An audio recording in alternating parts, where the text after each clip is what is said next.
Morning. I'd like to take this opportunity this morning to express deep sorrow that we feel within Police Scotland.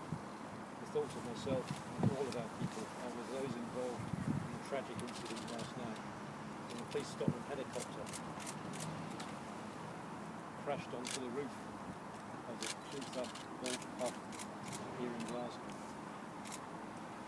Police Scotland is coordinating the response to the incident, which includes specialist teams from Scottish Fire and Rescue and our colleagues from the Scottish Ambulance Service. As we speak, highly trained firefighters from all over Scotland carrying out rescue operation at the scene. They are continuing to make the building safe to allow full examination of the scene to ensure that everyone is recovered from the scene. A full and thorough investigation into what happened last night has already begun. The Air Accident Investigation Branch are here in Glasgow and will be leading their own investigation into the causes of this tragic incident. At this time, I can confirm that 32 injured people were taken by ambulance from the scene last night. They were taken to 3 different hospitals in Glasgow. Sadly, at this time, I can also confirm 1 fatality. We expect that number to increase over the coming hours. This is a very difficult and sensitive operation. The scene is, as you will understand and have probably seen on the media, a particularly challenging one. Given the damage caused and the nature of the damage, it will take some time to complete the search of the building and to assess how we begin the investigation. Clearly, the safety of those conducting the search is of the highest importance, balanced with the search and rescue operation that is ongoing.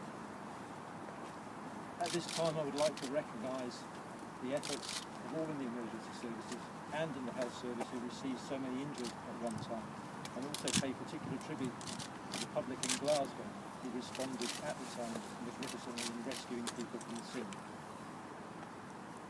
I want to end where I started by saying the thoughts of my organisation are with all those affected by this tragic incident.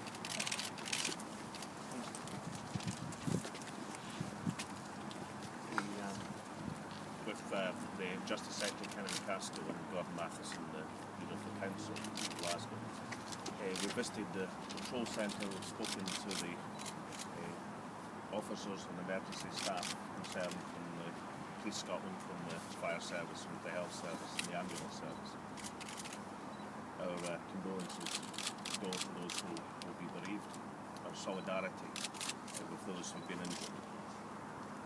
I think all of us have seen over the last few hours the speed and effectiveness of the mobilisation of the emergency services in dealing with this tragedy.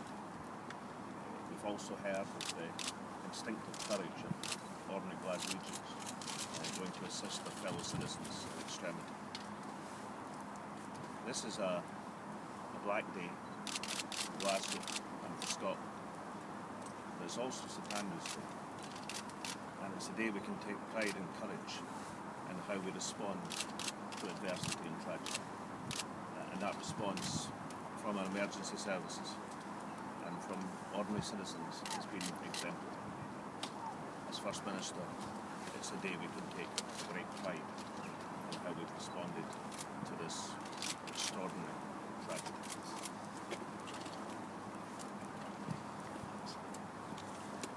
Very grateful to the Chief Constable and the First Minister and to all of the emergency services for the way in which they have come together and working together with a range of council departments to provide the necessary support to deal with this incident at this stage, and also to give all comfort to those who have been, the casualties who have been involved here.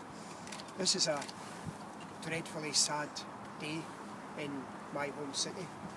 thankfully these kinds of tragic incidents happen rarely, but you always imagine somehow that it's going to be somewhere else.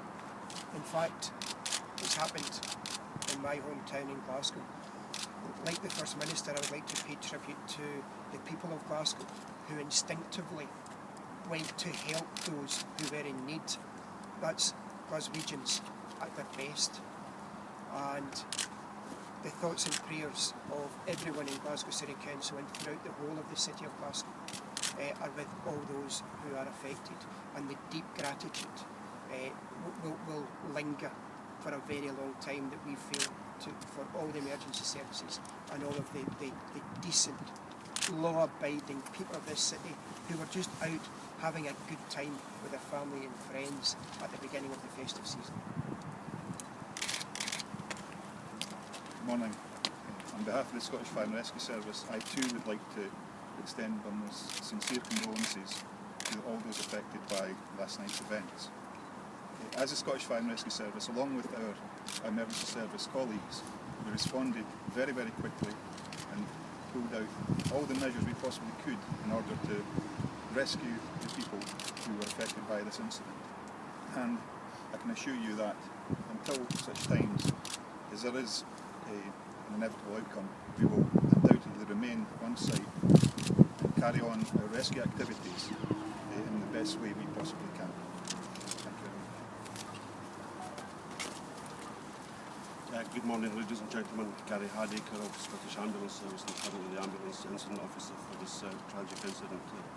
Likewise, I'd like to echo on behalf of the Ambulance Service that all of our thoughts and condolences are with those who've been affected by this tragic incident. In terms of our response, we were very quick in putting our action plans into place with a large-scale response to this incident comprising of ambulance crews and our special operations teams from the east and west of Scotland. We've been working with our partners in Police and Fire and Rescue Service to ensure that it's a joined-up response to provide the best possible care that we can for the patients affected by this. As the Chief Constable has said, I can confirm that 32 casualties have received treatment and are now receiving ongoing care in a more definitive place of care within the wider NHS.